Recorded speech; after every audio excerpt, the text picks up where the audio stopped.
everybody, and welcome back to another weekly reading vlog. I hope you guys are all doing very, very well. It is a extremely gloomy, rainy fall day. You can see, if you are eagle-eyed, you can see little Clarence over there just sleeping.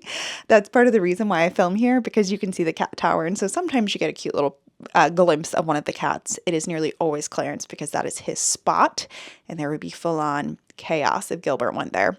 But anyways, I'm getting distracted.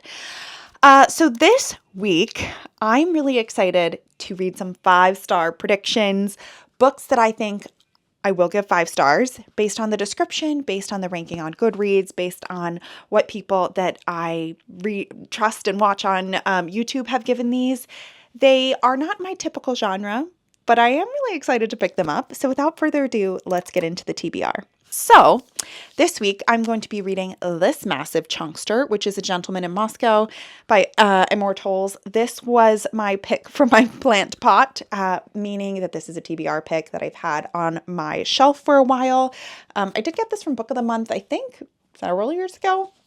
But it says, in 1922, the 30-year-old count is deemed an unrepentant aristocrat by the Bolshevik tribunal. He is sentenced to house arrest in Metropole, a grand hotel across the street from the Kremlin. An indomitable man of erudition and wit, Rostov might now live in an attic room while some of the most tumultuous decades in Russian history are unfolding outside the hotel's doors. So it seems like it's going to be kind of a historical fiction. I've never read historical fiction about Russia in this time period, so I'm not quite sure what to expect. I think this will be a 5 stars because Olive from A Book Olive loves Immortals, and I trust her reviews so dearly. Many of the books that she absolutely loves, I love too. I think she loves Why Fish Don't Exist, if I'm not wrong. And that's one of my favorite books of the year.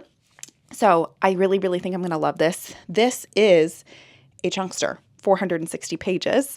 And my other 5-star prediction for this week is The Book of Guilt by Katherine Chigi.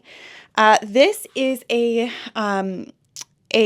kind of dystopian-ish book, but it says, in 1979, in a version of England where nobody won World War II, 13-year-old triplets are the only boys left in an orphanage whose dark secret is the reason for their existence and the key to their survival. I just think that sounds so interesting.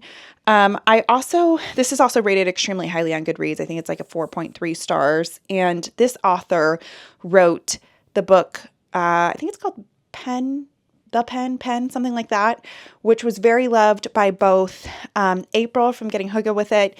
Actually, I think she changed her channel name. I'll link it down below. And it was also really loved by Ellen from Ellen Made Book Club. She read Pen. I don't think she's read this one. I could be wrong about that. But I believe she really enjoyed Pen by the same author. So I think within one of these, I potentially could have a 5-star read on my hands. I also wanted to mention at the beginning of this video, I am briefly finishing my holdover book from last week, which is The Pumpkin Spice Cafe. I'm about halfway through this. I plan to finish this evening. It is a very quick, vibey romance book, the first book in a series called the Dream Harbor series, and I'm enjoying it for what it is. It is not the finest literature. I'm not going to give it 5 stars, but I am getting the feeling that I probably will continue on with the series. So excited to finish this one as well, although not a 5-star prediction. So I need to edit last week's vlog. I feel like the intro to these vlogs is always the same. It's like, it's rainy. I have to work. I'm about to go edit last week's vlog. But here we are. I'm going to go edit last week's vlog and get that up. And then I'm working tonight. So I need to get that done before I head to work. But otherwise, this week is going to be extremely busy because I'm back on my service week, back with working with the residents, which I absolutely, absolutely love. But it is the busiest week of my job, my busiest week of the month. So I don't know how this is going to go, but I'm excited to have some good reads and have some good vibes while I have my very busy work week. So with that, I'm going to go edit.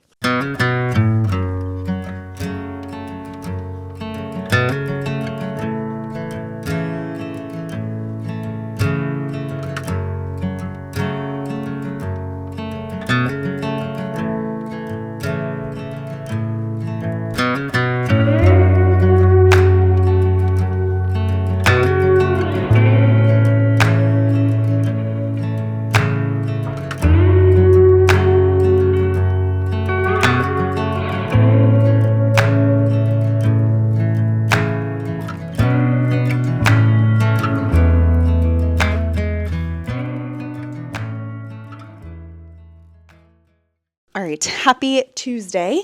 It is a very rainy fall day right now, fall night, I should say. I was sitting up in my reading room just reading the first little bit of this, and the rain started coming in, the wind started coming in through the window, and I had this big fluffy blanket that I always snuggle up with in my reading room, and it just felt so cozy. Otherwise, first day back on my busy week of work, the residents were lovely, patients were lovely, everything went fine with that. Still a big adjustment, like the change from newborn medicine to adult medicine always gets me. It's always a big change in like complexity and all of those things. But I also love that about my job. I love that I take care of grandparents and babies on their first day of life. I just think it's the best job, but that does not go without stress and anxiety, especially with the swings in like age groups and swings in the different environments that I work in the hospital. But I made it through day one. Day one is always the worst day. And I did get to come home and do some cozy reading. And I have made it through. So this is like separated into 3 books, book 1, 2, and 3. So I made it through book 1. So I'm about like 100 pages into this. And so far, I am loving this. The writing and character work in this is stunning. Like, truly stunning. So it kind of starts in 1922. We're following this Count Alexander Rostov, who is not a real person, but I had to Google it because he seems very real. And basically his family is one of extreme wealth. And during that time period with the rising of the Bolsheviks, he was charged for that essentially. And so he spent a lot of his life living in this very fancy hotel called Metropole in Moscow. But at the beginning of the story, he is being tried basically for writing this poem that was thought to be a threat to the ideals of the Bolsheviks. And so they say, you have to stay in this hotel on house arrest. You cannot leave. And you can't stay in your opulent suite anymore. You need to stay in this little attic room and go forth. So he kind of goes back to this hotel with very new living quarters and starts to kind of see things obviously in a different light. He starts to make new friendships. He starts to kind of see the inner workings of the hotel, the trap doors, the little closets, the kind of behind the scenes of it, because he doesn't have a whole lot else to do. Like, that is just his day to day.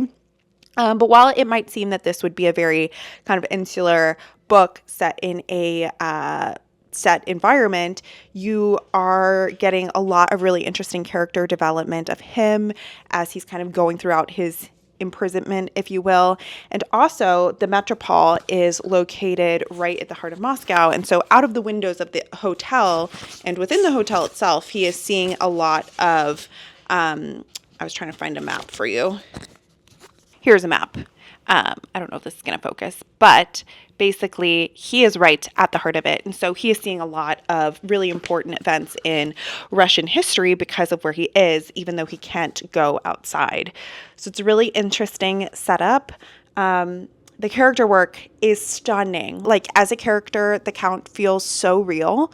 He is kind of a mischievous man. He has certain ideals about decorum and like how things should be. Like with dinner, you should have this certain wine, and he enjoys the finer things in life. But he's also somebody who has an intense heart and intense love for people around him, and kind of, as I said, like a mischievousness almost about him, which is really, really entertaining. And I love too how different like details, like let's say you're reading a chapter about him, I don't know, getting a drink at the Metropole bar. There'll be like little details that will come up at the end of the chapter, and it just is so nicely tied together and seamless. Like, you might wonder why Mortals brought something up, and then it all just kind of like comes around into this beautiful little package of a story. And I could sit here and ramble for a long time. I think I've already been rambling for like 5 minutes about this, but I'm really, really, really loving it. And the end of book 1 ended with quite the cliffhanger. So I'm a little bit nervous about what book 2 is going to bring, but I'm really, really excited. This so far has been an absolute delight. So I need to go to bed because it is quite late. Tyler and I are doing Duolingo right now to brush up on our Italian because we are hoping to go on a honeymoon to Italy, hopefully in the springtime. So we're going to do a little bit of that before bed. It's kind of our routine before we go to bed. So do a little bit of that and then head to sleep before it gets too late. Okay, I just finished an 8-minute long clip and I realized I didn't tell you about the one book that I have finished. So whoops.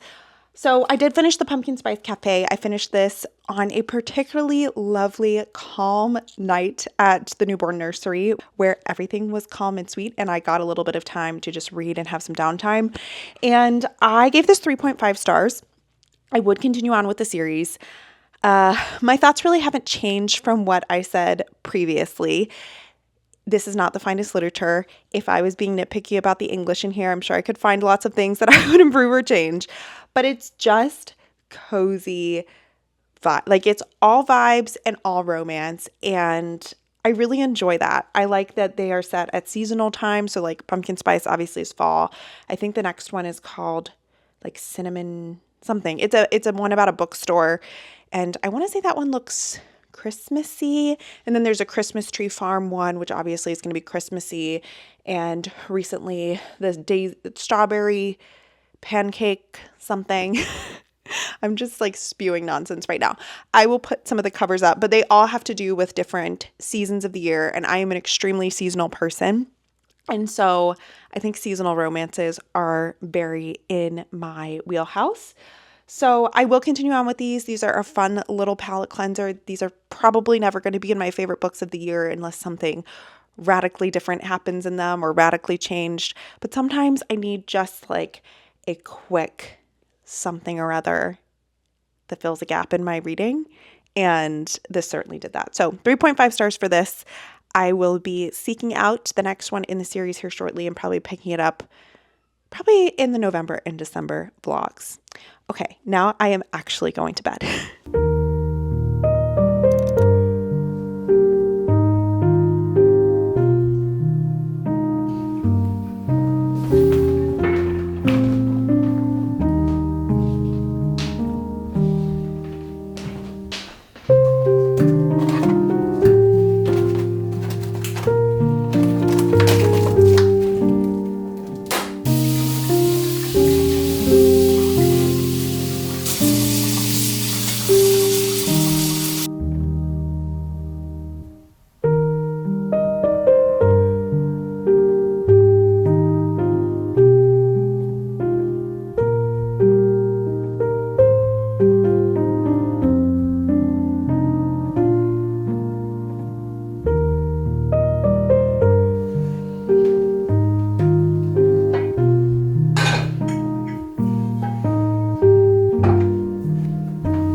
Happy Saturday.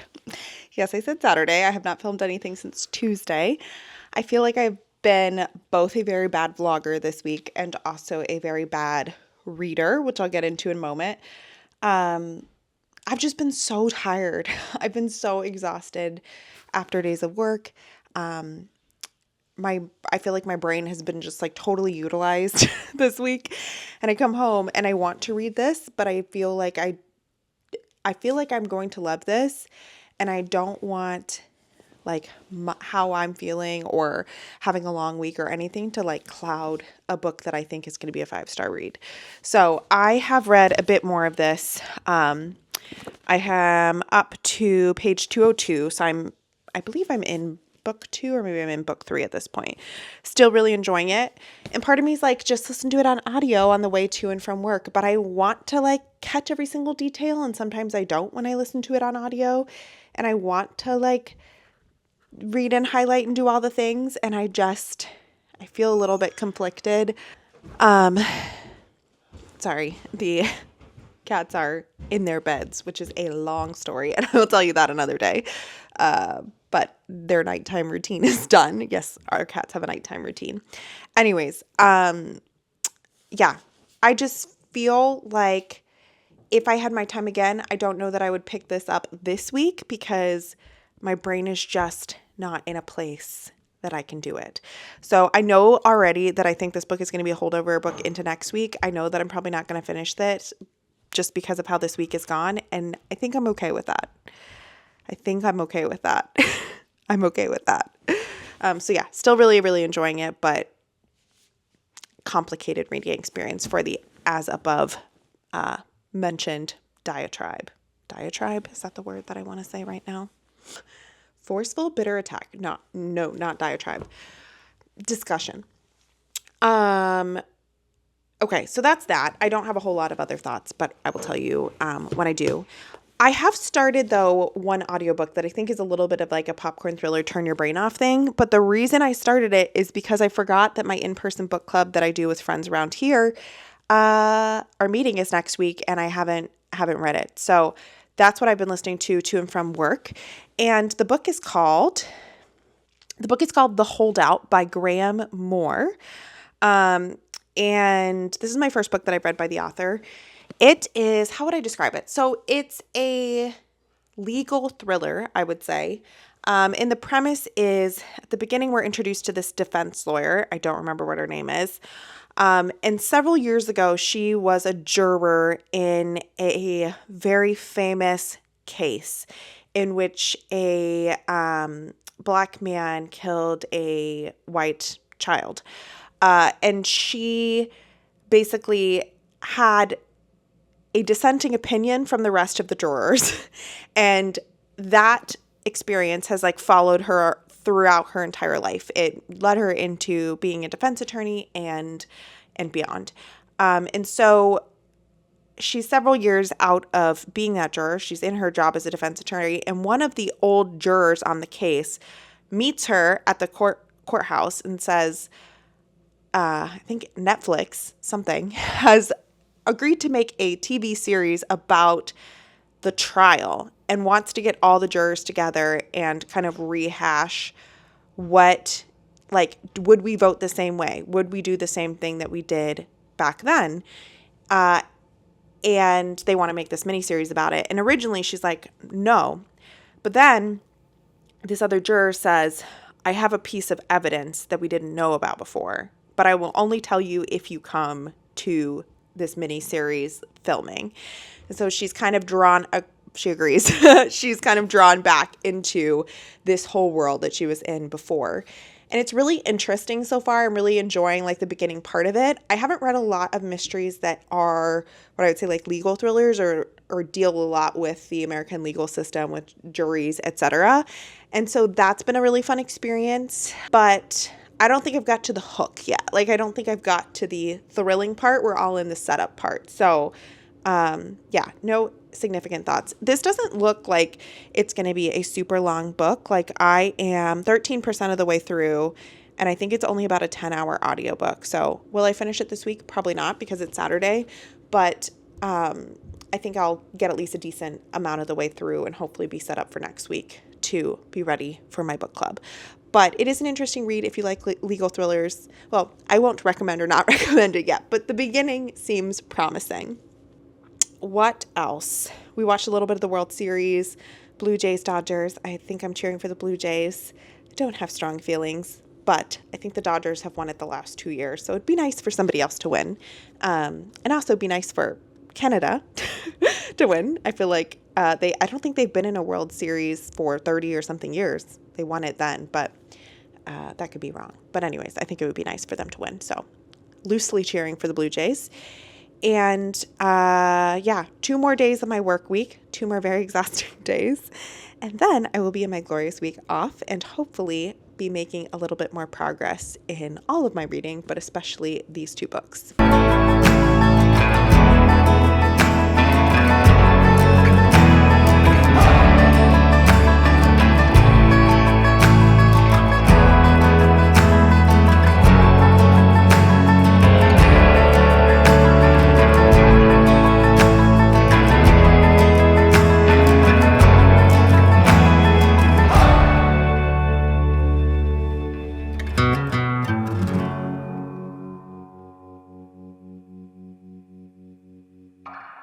Happy Tuesday evening. I am popping in to wrap up this vlog, chat about the little bits that I've gotten through, although I have not finished any other books since I last spoke to you. Today, cats are fighting. Today has just been a day of like recovery, relaxation. I went to the spa, which was lovely. I got a hydrofacial, which is one of my favorite things ever. Gilbert. So that was great. And then, what is this? And then I just cleaned the house from top to bottom, which is always very therapeutic for me. And so overall, it's been a very relaxing day, one that I very much needed after this past week. So anyways, let us do the wrap-up segment. And as you can expect, it's going to be a little bit underwhelming, but here we are. This week, I read 614 pages, which is 68 pages per day.